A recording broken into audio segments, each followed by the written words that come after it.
Hello everyone, very quick video today as I've been working on a video essay as we speak, but that does naturally mean I've been procrastinating somewhat and I've been playing EU5 as one does.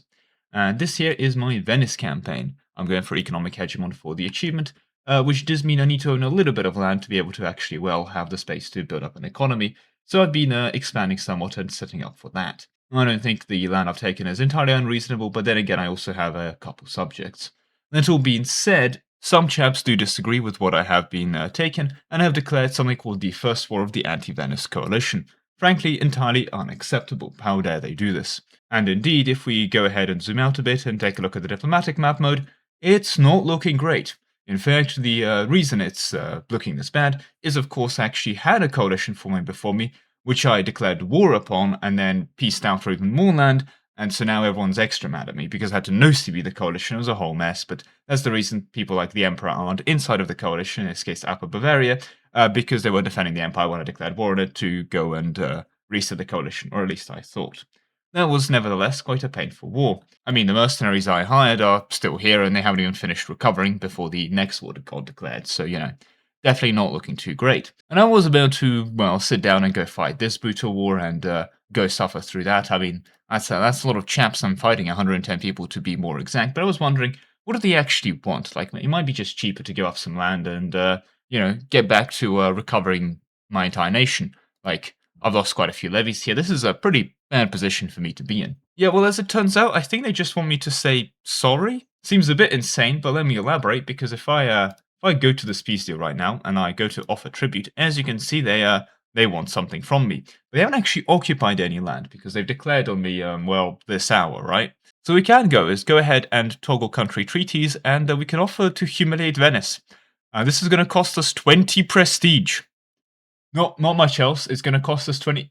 they can have 20 prestige, that's fine, I've got a lot of works of art, I've had a lot of advances for prestige. They can have 20 prestige, not quite enough. So what we're also going to do is going to head over to other treaties. And they do say they want war reparations. This is a lie. What we're going to do is we're going to break up with the Pope.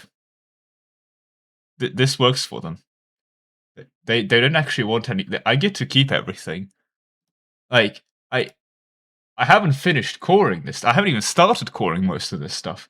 And before you say this doesn't look too bad in terms of my expansion, because yes, I've just taken this off non-co-belligerent from an OCB from Hungary, you see this nation of Friuli over here? They're not... They weren't here a couple seconds ago. It's an entirely different country. They're a bit busy, coring all of this stuff as well. So, like, on a completely unrelated note, because I think my expansion is reasonable, but actually there's another bug in the UI I found. See, it claims that antagonism is capped at 1,000, but this is a lie, because if we look at this antagonism from Pavia, which, granted, okay, is capped at 1,000 for the purposes of opinion, it's actually not 1,000 antagonism as is claiming here.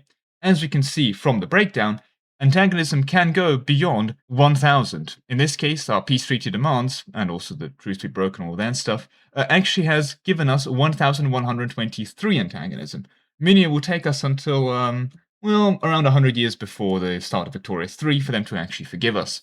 But yeah, this tangent of a tangent aside, like, people aren't a fan of me, but turns out all we have to do is say sorry and... Well, we can offer them war reps, or we can even give them some money, but on an unrelated note entirely, I kind of want to go eat the Pope next, so, like, this works for me. And some of you may be saying, Mr. Lemon Cake, this doesn't count as winning the coalition. I think this is counting as winning the coalition, but it gets worse somehow. Let me demonstrate, and once I press this button, some of you may notice the effects immediately, but, I seem to be losing quite a bit of war exhaustion there. 0.23 right away, I mean... I'm getting 0.1 from peace, 0.02 from every country. Paradox. Paradox, I didn't give up any land. Paradox, I publicly apologize to half of Germany and I get revanchism. This is a really strong modifier. Like, it entirely wipes complacency. I mean, minus 0.2 complacency means I can stop spending on dip. And I mean, I wouldn't stop spending on dip because I need to keep all my subjects loyal, but you get the point. I get some stab, I get the monthly war exhaustion. Following the state equilibrium is really good at just 5% taxes everywhere, and 100% levy recovery, as well as 0.2 monthly army and navy tradition, and minus 2 bank interest. If I was to add loans, these minus 2 bank interest would be insane. And I understand the point of revanchism as a modifier, but why am I getting revanchism for publicly apologizing? I didn't mean that apology. I'm gonna go do it again immediately because I know I could just go say sorry again. Like, why am I? This encourages me to truce break, right? It has stab investment built into it. Like, I get away with truth breaking even harder, especially since, and this is probably the stupidest part of this entire video of why I'm able to truth break so much. Well, Venice starts with some buildings built in the Byzantine Empire. For example, this trade office in Constantinople. I haven't even started building trade offices, so just start with this, right? Yet, turns out these buildings get staffed by local chaps. That is to say that the Ottomans are responsible for employing people to work in these buildings, which is a very convoluted way of saying that actually, I have a Dhimmi estate. Now, the Dhimmi estate composes of 79 people, so it's not that relevant. I mean, those 79 people are still giving me 2.5% efficiency of cabinets somehow, so thank you very much, those 79 people, for that. But, I can chat with those 79 people for 20 stability. As you can see, based on the cooldown, I have been doing that. I could also, call emergency parliament and do all that stuff, but, yeah. Honestly, that's all I have for you today. I'll see you in the next video. Hopefully that's the video essay when that's finished editing. So, yeah.